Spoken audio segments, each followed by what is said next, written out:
शीरत committee ने देशर वाराणसी का और मानव रक्त फाउंडेशन का, जिन्होंने इतना खूबसूरत प्रोग्राम इस पिछड़े इलाके में किया है, जहाँ के बच्चे शिक्षा से अभी बहुत करीब से नहीं जुड़ पाए हैं। उनको यहाँ पर तरह तरह के गायन वादन और जो भाषण शैली है और अन्य तरह के बहुत सारे जो स्किल डेवलपमेंट के जितने कार्यक्रम, जितने प्रोग्राम हैं, उनके माध्यम से उनके व्यक्तित्व के निखार का जो यहाँ पर कार्यक्रम हर साल किया जाता है, उसकी मैं बहुत बहुत तारीफ करता हूँ। और इसके जो अध्यक्ष हैं, मैं जनाब सिद्दीकी साहब का भी मैं बहुत बहुत शुक्रिया करता हूं कि आपके देख रेख में, आपके नेतृत्व में इतना बेहतरीन कार्यक्रम हो रहा है कि समाज, ये बच्चे जो हैं ये समाज के पौधे हैं। आज आप जो पौधा लगा रहे हैं, ये बच्चे बड़े होकर के एक वृक्ष बनेंगे और समाज को छाया देने का काम करेंगे।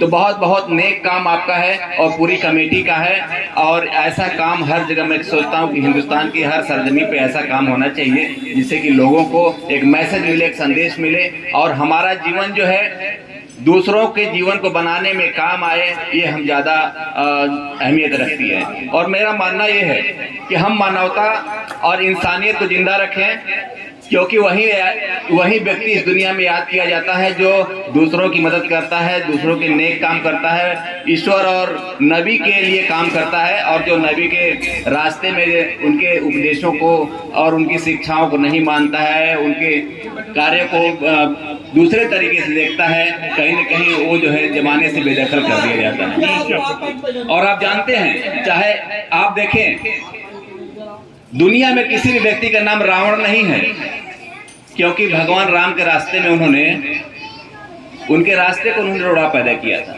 और कोई अजीत भी नहीं है इस पूरे मुल्क में, पूरे वर्ल्ड में कोई अजीत भी नहीं है। और वो इसलिए है, और ये दोनों नाम नहीं है क्योंकि दोनों ही लोगों ने इंसानियत के मार्ग को स्थापित करने में जिन लोगों ने अपना काम कर रहे थे, उनके रास्ते का रोड़ा बने थे। तो इसलिए हम कहते हैं कि आप किसी के रास्ते का रोड़ा न बनकर आप मानवता और इंसानियत को स्थापित करने वाले लोगों के हाथ को और बुलंद करें, उनको सहयोग करें, उनकी हेल्प करें, उनकी मदद करें, और जिससे कि हम सभी लोग मिलकर के समाज को सुंदर और सशक्त बनाने का काम कर सकें। मैं बहुत बहुत अब्दुल्ला भाई को भी बहुत बहुत बधाई देता हूँ, शुक्रिया इनका अदा करता हूँ कि आपने बहुत अच्छा जो है कि यहाँ पर ये जलसा रखा हुआ है, बहुत कार्यक्रम रखा हुआ है और हर साल ये आप करते हैं, ये और भी खुशी की बात है। एक कार्यक्रम में हम लोग ऑलरेडी हैं, नहीं तो बहुत अच्छा कार्यक्रम है।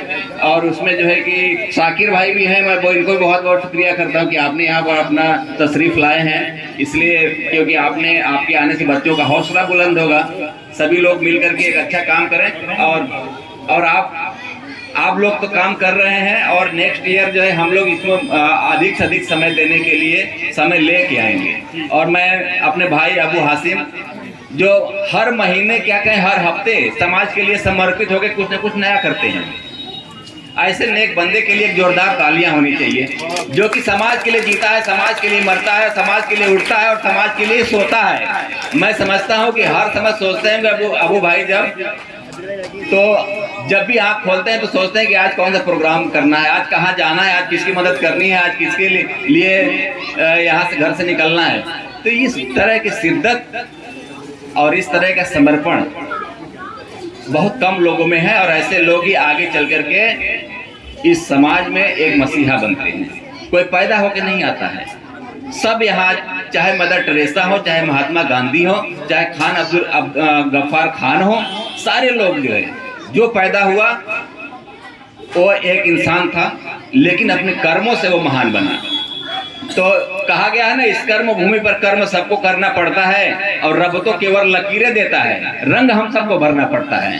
हम सब पैदा होते हैं अपने कर्मों को लेकर के, अपने प्रारब्ध को लेकर के, लेकिन हम अपने कर्म से महान बनते हैं। तो जो कर्म करता है वही महान होता है। तब भाई को मैं बहुत बहुत बधाई देता हूँ, अबू हासिम को और सभी कमेटी के लोगों को। आप सभी ने मुझे जो है कि यहाँ आने का मौका दिया और बोलने का मौका दिया, इसके लिए बहुत बहुत शुक्रिया। फिर मुलाकात होगी। जय हिंद, जय भारत।